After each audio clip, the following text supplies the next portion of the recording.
Welcome to Stat, I'm telling you all medical true crime stories, and it gets bizarre. Karen Wickham, yeah, she used to work in ER, and now she's sharing the knowledge, so let's get involved. Hey, funny and scary at the same time. Medical mysteries, all facts, she ain't lying. So tune in to Stat if you dare, cause crazy things can happen anytime, anywhere. Yeah. Hello, everybody out there in podcast land. Welcome to Stat, Shocking Traumas and Treatments, and I am your host, Karen Wickham, coming to you from beautiful Toronto, Ontario, Canada. Well, what craziness has happened in the last, month, couple of weeks, days? This coronavirus has hit us really hard, and everybody's going through a really difficult time right now. A scary time. But we all need to keep our heads together and just stay isolated physically as much as possible. But don't forget to reach out to one another and support each other in this scary but amazing world of internet. We still can be in contact. Skype, FaceTime, telephone, text, Facebook, Twitter, Instagram, we are able to stay connected.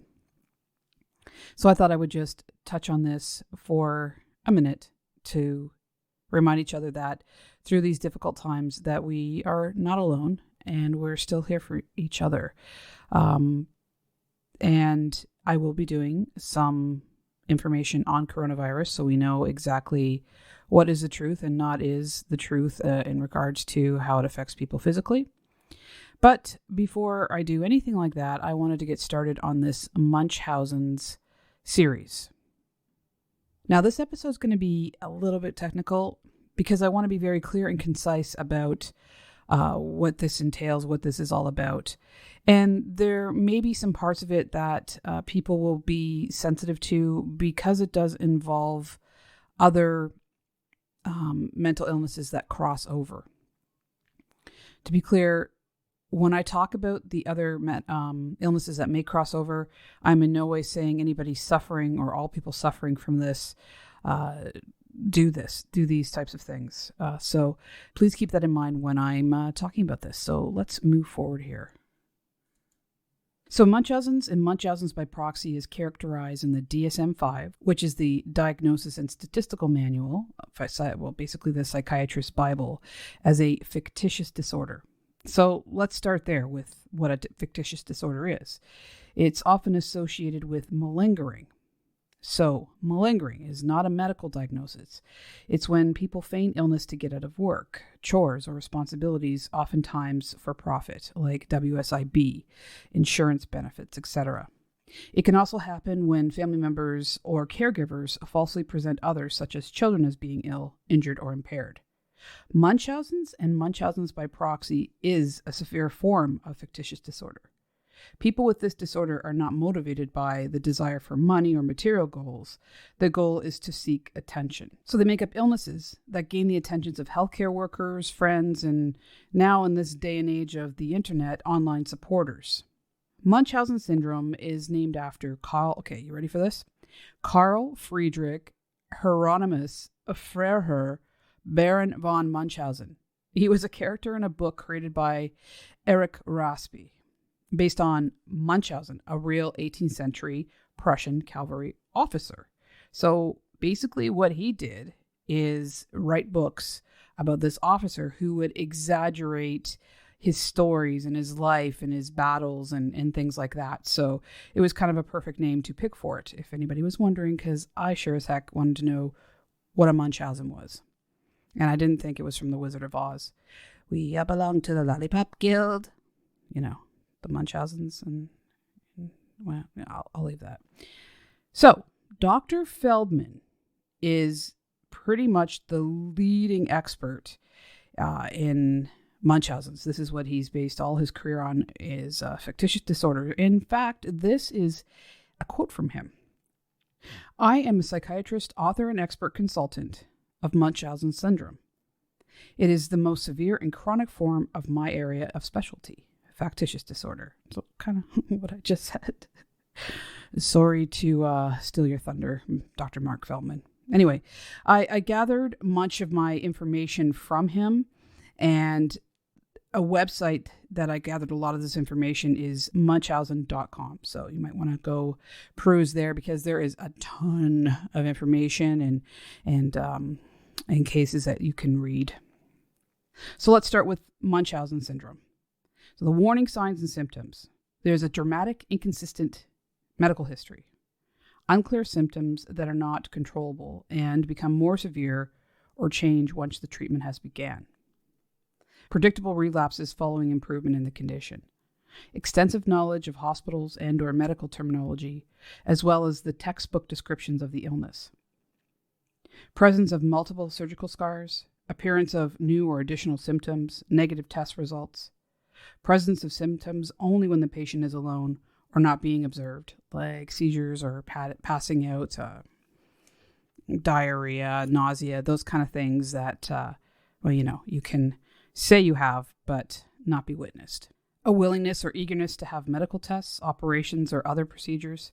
History of seeking treatment at numerous hospitals, clinics, doctor's offices, possibly in different cities. Reluctance by the patient to allow a healthcare professional to meet with or talk to family, friends, or prior healthcare providers. Problems with identity and self-esteem. More comfortable being in the hospital than you would think anybody should be. Medical knowledge may be quite extensive for many hospitalizations or prior work. Some of the things that they might do, for example, is put blood in their urine or inject themselves with feces or put a tight rubber band around their arm or leg to cause swelling.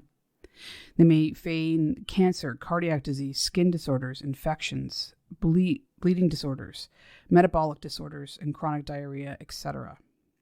I think it's a good time for me to talk about a case that I worked with in the hospital.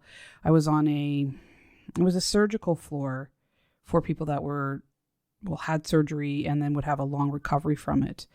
And there was a woman that had been there in and out of the hospital for years and years, who was infecting her wound with her feces. She initially had abdominal surgery. I forget exactly what it was. That was a long time ago. But her wound would never close and it was always infected. So this was years ago, like I said, but she looked like she was 60, a bad 60, not a good 60 when she was in her 30s. Her skin was gray. They had her on a whole bunch of antibiotics and painkillers and stuff like that. And she was just a woman who barely existed, living off the attention of the staff, and was a very difficult patient to deal with because you really wanted to help her. You really wanted to see her get better. But she was so manipulative and always had something, a reason or something why she couldn't get better. And she was very, very demanding. So, one thing I learned in nursing school and then early on as a nurse, was that you don't have to like all your patients. You have to treat them all well. You have to give them 100% of what you have, but you don't have to like them all. And it's unfortunate because I didn't like this lady at all because she just, a lot of personality traits that you just wouldn't like in a person. Though I did have empathy for her because, just because. So the cause of Munchausen's, it's not exactly known, but researchers believe both biological and psychological factors play a role in the development of the syndrome. Some theories suggest that a history of abuse or neglect as a child or a history of frequent illnesses requiring hospitalizations might be factors associated with the development of this syndrome. Some underlying mental health issues or mental health illnesses include personality disorders, borderline personality, histrionic personality disorders. I'm going to get into how some of those underlying mental illnesses can affect or maybe be and help understand the cause of Munchausen, such as borderline personality. And that's where I say, give me a second to explain that. The diagnosis for this it's very hard to prove. It's very difficult because of the dishonesty. So a full psychological and physical assessment is done to rule out everything. And if nothing medical shows up, then they are sent to a psychiatrist or a psychologist. They go through a thorough medical history and physical exam, labs, imagery, psychological tools to evaluate. Diagnosis is made from exclusion of actual physical or other psychiatric disorders or observations of the patient's attitude and behavior. Personality concerns are prominent and can make it that much more confusing to sort out the organic, fictitious ideologies because, they're going to do whatever they can to stick to their story. And if that's not working, come up with something else. So most people with this don't seek out treatment or want treatment for it. And backing up to the diagnosis is saying that, well, once everything's been ruled out, they are sent to a psychiatrist. That's just, I don't believe the case. So many people fall through the cracks and don't get the proper diagnosis for this. But of course, there are some that some doctors do try to help treat. So the treatment, like I said, it's very hard to treat. They will actively make up illnesses and actively seek out treatment for themselves. But they are unwilling to admit or to seek treatment for the syndrome itself. The outlook for recovery is very poor. The family needs to be educated. They need to have physicians limited to one or two working in tandem. Behavior modification is used to reduce her misuse or overuse of medical resources. And they will try to work on the underlying mental issues, illnesses like psychotherapy, group therapy, CBT, and family therapy. There is no real medication that can be used to treat it. Maybe some of the underlying things like depression and anxiety, but that's got to be used with caution because they may overdose, or misuse the medication. And the complications to this, they're as far-reaching as your imagination can go in terms of someone inflicting harm on themselves intentionally. So head injuries, death, substance abuse, suicide. And there is no known prevention for this. So Munchausen's is a very serious, very difficult, and very frustrating mental illness for obvious reasons. One thing I thought was really interesting, when it comes to Munchausen's and Munchausen by proxy, I was looking into how prevalent it is in men versus women. Now, we mostly hear about mothers in Munchausen's by proxy or caregivers injuring or making sick their loved ones or children. So yes, women are the majority of the sufferers of Munchausen's by proxy, but it's men that are mostly prevalent in the Munchausen's category, believe it or not. So I was surprised by that. Maybe I'm just being sexist, but anyway, that is that for the Munchausen part of this episode. So let's move on to Munchausen's by proxy. So it is sometimes seen that Munchausen's by proxy is borderline personality plus fictitious disorder equals Munchausen's by proxy, or at least in some cases. So the psychological association between the two disorders is self-destructive behavior. It's observed in many people. I'm going to call it BPD. It may be seen through self-harm and a pattern of illnesses, injuries, etc., through medications, procedures, or surgeries. In a number of cases, BPD and fictitious disorder appear to demonstrate a meaningful clinical relationship. Because of this potential relationship, it is important to evaluate patients with fictitious disorder for BPD, and when present, to facilitate the patient's referral to a mental health professional for the treatment of BPD.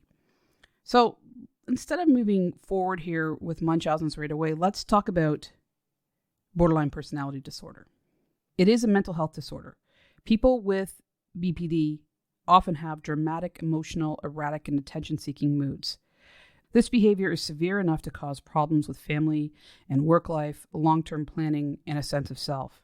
Many BPD sufferers are found to have childhood abuse, neglect, separation, sexual abuse, violence, a brain injury, or have direct family members with BPD. So the symptoms: fears of being left alone, resulting in behaviors to avoid being left alone, like attention-seeking behaviors, injuries, illnesses, etc. Extreme and unpredictable mood swings and difficulty managing emotions or moods. difficulty in relationships, dramatic swings, or viewing people as all good or all bad, very black and white thinking, unstable self-image, impulsive behavior, excessive spending or promiscuity, risky sexual behavior, gambling, substance abuse, and binge eating, all I would say can go under the category of addiction. Repetitive self-injuring through cutting, scratching, or burning, feeling misunderstood, bored, and empty, having deep-seated feelings of being flawed or bad in some way, using defense mechanisms to avoid taking responsibility for behavior or to blame others, problems with anger management, as periods of intense, uncontrollable, and often unreasonable anger, episodes of intense paranoia, dissociation, or thought patterns bordering on psychosis, often provoked by stress. And these are the things that are associated with BPD: depression, substance abuse, all the addictions that I mentioned earlier, anxiety disorders, bipolar disorder, compulsive spending, I said gambling, risky sexual behavior. The treatment for BPD is psychotherapy and medications. So helping the person to understand their behavior, improve ability to tolerate frustration, anxiety, loneliness, and anger, to help control impulsive behavior and improve social skills. Sometimes antidepressants, mood stabilizers, and antipsychotic drugs are given and have shown some success. So here's some of the different things that they can go to: CBT, DBT, MBT, which is mentalization behavior therapy, STEPS, which is a group therapy, called schema-focused therapy. I hadn't heard about it before, but it helps them identify their unmet emotional needs. So these are some of the treatments for BPD. So now that there is a better understanding of what that is, you can see why maybe some people with Munchausen by proxy may have underlying borderline personality disorder. Okay, so like I said earlier, Munchausen by proxy, we're going to get into now, but it's also known as fictitious disorder imposed on another, FDIOA, that's a bit of a mouthful, and medical child abuse. It's when an individual falsifies or induces illness in another person to accrue emotional satisfaction, but this time vicariously. This is a form of maltreatment, abuse, or neglect, and Munchausen by proxy itself is now classified as a mental disorder. This was a debate for quite a long time, whether it was more of a criminal type of disorder versus a true medical disorder, but maybe in this case it's both. Maybe it's a mental disorder that leads to abusive criminal behavior. Okay, so with MBP, children are the usual victims and the mother is the usual perpetrator. Another thing I found really interesting right now is that with the internet, it's become more of a place for people with MPB to get attention. And so this is called Munchausen's by internet, or Munchausen's by proxy by internet. So as with anything, there are names, titles, descriptions of this.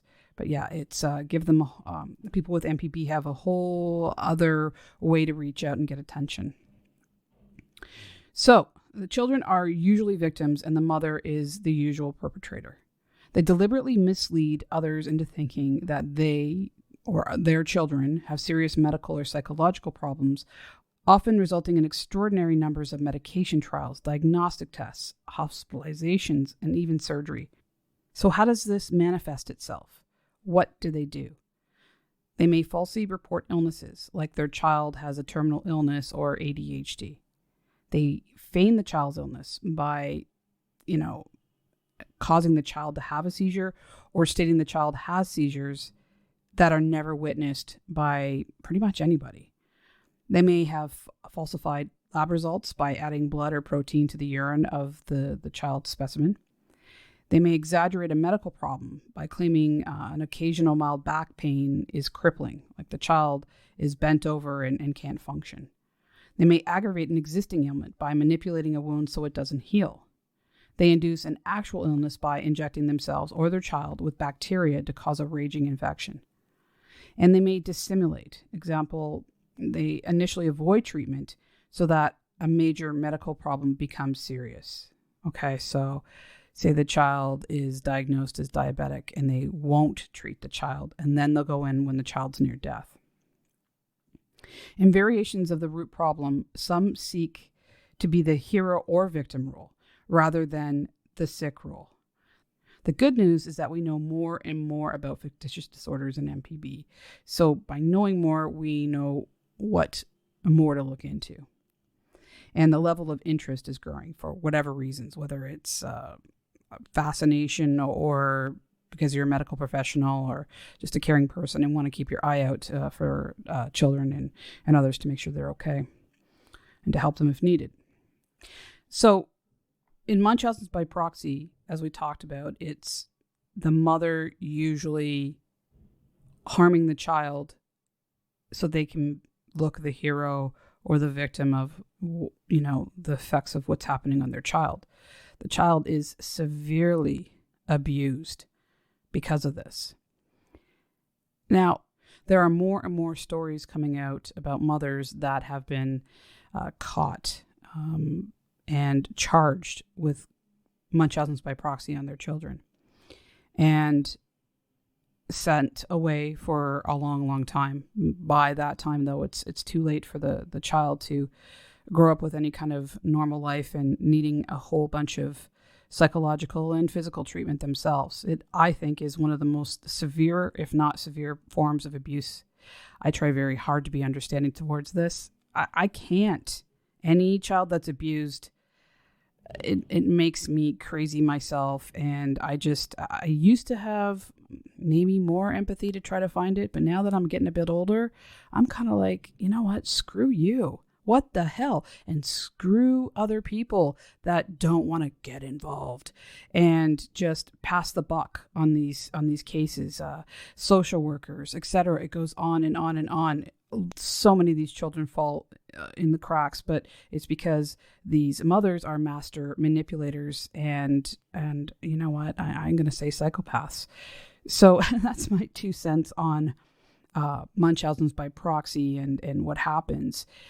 But because of this effect on the children, sometimes you see the result of a child who's been in the hospital for most of their lives and getting major treatments and the attention they have received from that, they themselves having Munchausen's. The mother is really good at convincing the child that they're sick or teaching them to behave a certain way. For example, your headache's bad, right, Tommy? Remember? You told me how bad it was. You remember? And then the child will recite what the parent said. Oh, yes, I couldn't see right, and I was dizzy, and I threw up. And the child's almost convinced himself that this did happen, or they just want to please the parent. I'm going to do a bit of a case study here. It came from the March issue of Psychiatry magazine in 2006. And it's a study of factitious disorders, including Munchausen syndrome in children and adolescents. Let's do a case study. I'm going to talk about this 15-year-old girl who engaged in a whole wide variety of medical deceptions to get hospitalized and get this attention, care, and concern for her. After a whole load of tests and hospitalizations had been done, they lost track of this teenager because she kept moving around. But they were able to do a 12-year follow-up on them. And this now talks about or reviews the case when the teenager is now 20 years old. And this is when it was 2006. They admitted to first falsifying symptoms at the age of 8 to get attention and nurture and to feel special and to exert some kind of control over their life. Their parents had separated and divorced.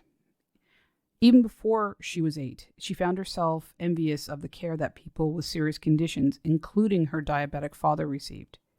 She ended up living with her mother, who she felt encouraged her symptoms. She would report false flu-like symptoms lasting 1 day to a week that included nausea and headaches, and sometimes she applied heat to the thermometers to appear feverish, or used her fingers to induce vomiting as a way to support the deceptions.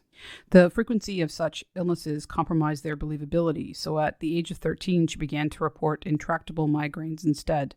She modeled her migraines on the authentic ones her new stepfather had. Tons of doctors and specialist visits followed, and she was put on medication and then subsequently adjusted to it being increased. The subjective nature of the pain, the fact that the experience of the pain cannot be refuted, led to an acceptance that the migraines were valid. At 17, she went off to college, and she had a general sense of independence. And those symptoms kind of went away. But instead of flat out having these full-fledged as a real medical problem, she reduced it from fictitious disorder to malingering to get out of work. She recently told her parents that her illnesses were fake, except for the migraines. She also used these lies to manipulate authority figures. They included false claims that her grandfather had died, that her mother had cancer, and that she had become pregnant and had a miscarriage. She said that she hated this compulsive lying, but she couldn't stop. She says now she feels a lot better, but is afraid that it will start again. So let's discuss this a little bit. Here comes the more tricky part of treatment and outlook, that kind of thing. So it appears that she has traits of borderline personality disorder. As we said, many patients with fictitious disorders have, but she didn't receive a formal diagnosis of BPD. And her current status, or her status at the time, was compromised by alcohol abuse and an unhealthy romantic relationship. So she seems more insightful about her illness and is motivated to change, but was not getting any care or help for it.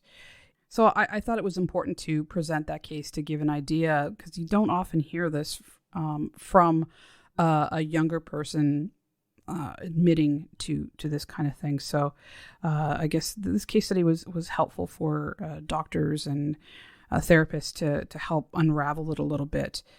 I have definitely dealt with at least one mother when I worked at the Children's Hospital who had Munchausen's. The child was born with CP, but very mild, but years and years and years later, and she had been coming to the hospital and to the emergency room frequently for, like I said, years and years and years. When I had been there, she had already been going there for a while, so I was kind of new to the case. But she was definitely creating worse and worse symptoms for her child. So like I said, some with mild CP. She was developing normally intellectually, as is the case in many, many situations with CP. And she had an unsteady gait and things like that, a coordination, muscle development, different things like that. But these got worse and worse and worse. So by the time that I stopped working at that hospital and the last time I saw this child, she couldn't talk. She was blind. She basically couldn't communicate whatsoever, had multiple strokes or brain injuries, seizures, etc. She was on a feeding tube. Her whole muscles were atrophied and wasted. Tooth decay, skin breakdown, you name it. So this mother caused all these things because whenever tests were done, everything came back negative, and then she'd come back with this and that and everything else. And oh my God, when you were there, she just hung off of every word and every bit of attention she could get. Yet she was very argumentative and very demanding. And at the end of the day, this poor child could have had, I think, as normal life as any one of us can or could. And yeah, this was happening. When I left, I honestly don't know what the outcome was, but the doctors were very suspicious. They were trying to deal with it. They were trying to get social work and all that kind of stuff involved, but really they weren't getting anywhere. And it just disgusts me and makes me really angry that this child's life was ruined. So I'd like to see this woman in prison. Does that make me not an empathetic person? Not true. But they know what they're doing. They know what they're doing. And it's not like they black out and all of a sudden their child's having a seizure, or oops, by accident I injected them with insulin. They knew what they were doing. So there we go. That's my opinion again.